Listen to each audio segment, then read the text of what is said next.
आज हम बात करने वाले हैं नागरिकता यानी सिटीजनशिप के बारे में। तो हम नागरिकता की बात करें तो यह हमारे संविधान के भाग 2 में वर्णित है। इसका अनुच्छेद 5 से 11 तक है तथा इसे इंग्लैंड से लिया गया है।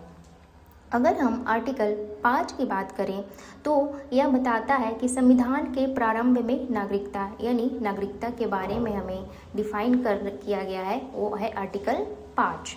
हम नेक्स्ट बात करें आर्टिकल 6 की, तो हमें आर्टिकल 6 बताता है पाकिस्तान से भारत आए लोगों की नागरिकता, यानी जब भारत और पाकिस्तान दो अलग अलग देश बने आज़ादी के बाद, तो जो लोग पाकिस्तान से भारत आए उनको नागरिकता दी गई आर्टिकल 6 के तहत। इसके जस्ट अपोजिट है आर्टिकल 7।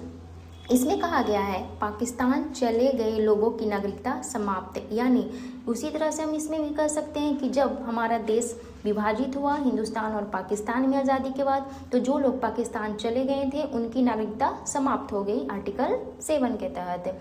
हम बात करें आर्टिकल 8 की, तो आर्टिकल 8 बताता है भारतीय मूल के विदेशी को मांग किए जाने पर नागरिकता दी जा सकती है। यानी हम इसको इस तरह से समझने का प्रयत्न करते हैं कि कोई भी व्यक्ति है जो भारत का है, वो भारतीय मूल का है, लेकिन वो अभी रह रहे हैं विदेश में, लेकिन विदेश में रहने के पश्चात भी अगर वो भारत की नागरिकता भारत सरकार से मांगते हैं तो उनकी नागरिकता दी जाएगी आर्टिकल 8 के तहत। इसी तरह से इसको कहा गया है कि आर्टिकल 8 में कहा गया है कि भारतीय मूल के विदेशी को मांग किए जाने पर नागरिकता दी जा सकती है। इसी तरह से हमारा आर्टिकल 9 बताता है विदेशी नागरिकता लेने पे भारतीय नागरिकता समाप्त, यानी कोई भी भारतीय नागरिकता को ग्रहण किए हुए है और वह किसी भी परिस्थिति में भारत की नागरिकता के रहते हुए भी किसी और देश की नागरिकता लेता है तो उसे भारतीय नागरिकता नहीं मिलेगी, यानी उसका भारतीय नागरिकता जो है वो समाप्त हो जाएगा। तो यही हमारा आर्टिकल 9 बताता है कि विदेशी नागरिकता लेने पर भारतीय नागरिकता समाप्त हो जाएगी। आर्टिकल 10 बताता है हमें कि भारतीयों की नागरिकता बनी रहेगी, यानी जो हमारा अनुच्छेद 10 है वो एक तरह से हमारे लिए रक्षक का कार्य करता है, क्योंकि यही हमें बताता है कि भारतीयों की नागरिकता बनी रहेगी।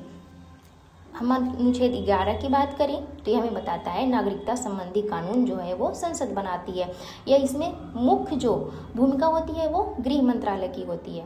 यानी अनुच्छेद 11 में कहने का मतलब है कि नागरिकता संबंधी कोई भी संशोधन होता है, उस पर कोई भी नियम कानून बनाए जाते हैं तो वो आर्टिकल 11 के तहत बनाए जाएंगे, और वो बनाने का कार्य कौन करेगा? वो कार्य करेगा संसद। किसकी भूमिका इसमें मुख्य होगी? तो इसमें मुख्य भूमिका होगी गृह मंत्रालय की।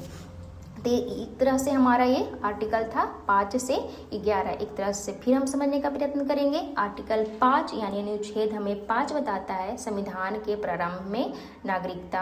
आर्टिकल हमें 6 बताता है पाकिस्तान से भारत आए लोगों की नागरिकता। आर्टिकल 7 बताता है पाकिस्तान चले गए लोगों की नागरिकता समाप्त। आर्टिकल 8 बताता है भारतीय मूल के विदेशी को मांग किए जाने पर नागरिकता दी जा सकती है। अनुच्छेद हमारा 9 बताता है विदेशी नागरिकता लेने पे भारतीय नागरिकता समाप्त हो जाएगी।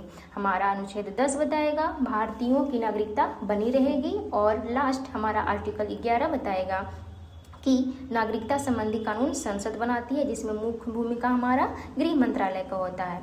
अब हम जानने का प्रयत्न करते हैं कि नागरिकता जो हमारी भारत की नागरिकता है वो किसी को कैसे मिलती है। तो सबसे फर्स्ट हम बात करते हैं तो वो मिलता है जन्म के द्वारा।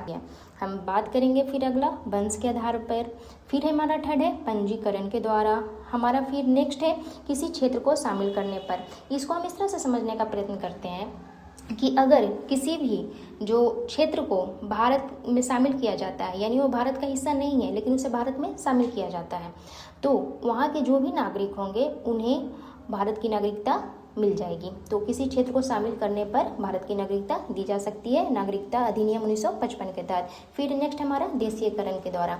इस तरह से नागरिकता अधिनियम 1955 के तहत 5 तरह से भारतीयों को भारतीय नागरिकता सभी को मिल सकती है।